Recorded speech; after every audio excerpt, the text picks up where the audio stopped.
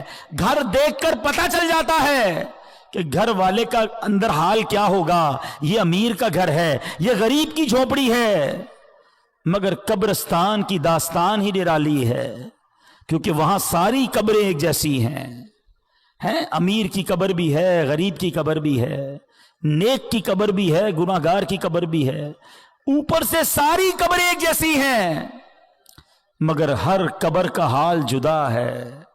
کوئی قبر جنت کا باغ ہے، کوئی قبر دوزخ کا گھڑا ہے. کیا ہم ایسی زندگی گزار رہے ہیں کہ ہماری قبر جنت کا باغ بن جائے گی؟ آج ہر دوسرے بندے کو یہ فکر ہے کہ گھر روشن ہو جائے، گھر ہوادار ہو جائے، چھوٹا گھر ہے بڑا ہو جائے. کبھی یہ سوچا کہ جس قبر میں جاؤں گا اس میں آگ تو نہیں ہوگی، اس میں بچھو تو نہیں ہوں گے، اس میں کیڑے مکوڑے تو نہیں ہوں گے؟ ارے اس دنیا میں کتنے سال رہو گے؟ 50 سال، 60 سال، 70 سال، پھر تو جانا ہے نا. اور ہم میں سے کئی تو ایسے ہیں جو ایوریج عمر ہے اس کی اکثر عمر گزار لی ہے. اب تو کبھی بھی دنیا سے جانا ہو سکتا ہے. اور یاد رکھیے گا، دنیا میں اور آپ ایک ترتیب سے آئے ہیں. پہلے ہمارے دادا آئے، پھر ہمارے والد آئے، پھر ہم آئے، پھر ہمارے بچے آئے، اور پھر بچوں کے بچے آئے. ایسا ہی ہے نا، ایک ترتیب ہے، ایک سیکوینس ہے. لیکن جانے کی یہ ترتیب ہو یہ ضروری نہیں ہے. دادا دنیا میں ہوتا ہے اور پوتا دنیا سے چلا جاتا ہے. بوڑھا باپ موجود ہوتا ہے، جوان بیٹا قبر میں چلا جاتا ہے. قبرستان گئے نا، اب اگلی بار جانا تو ایک اور چیز نوٹ کرنا. آپ کو قبرستان میں تختی لگی ہوتی ہے قبر کے اوپر، عمر بتاتی ہے کہ یہ 25 سال کے نوجوان کی قبر ہے، یہ 70 سال کے بوڑھے کی قبر ہے، یہ 30 سال کے مرد کی قبر ہے، یہ 35 سال کی عورت کی قبر ہے. سوچو جب یہ سب چلے گئے نا تو میری باری بھی آنے والی ہے. زندگی ایسے گزارو کہ اگر آج بھی موت آ جائے تو قبر میں جاؤں تو قبر میں عذاب نہ ہو، مار نہ پڑے، قبر جنت کا باغ بن جائے. سیدی اعلی حضرت امام اہل سنت ہمیں جھنجھوڑتے ہوئے کیا خوب فرماتے ہیں نہ چوکا دن ہے ڈھلنے پر تیری منزل ہوئی کھوٹی. ارے او جانے والے نیند یہ کب کی نکالی ہے. اندھیرا گھر اکیلی جان دم گھٹتا دل اکتاتا. خدا کو یاد کر پیارے، وہ ساتھ آنے والی ہے. خدا کو یاد کر پیارے، وہ ساتھ آنے والی ہے. اندھیرا گھر ہوگا، اب تنہا ہوں گے. وفا دنیا پہ مت کر اعتبار، ہائے تو اچانک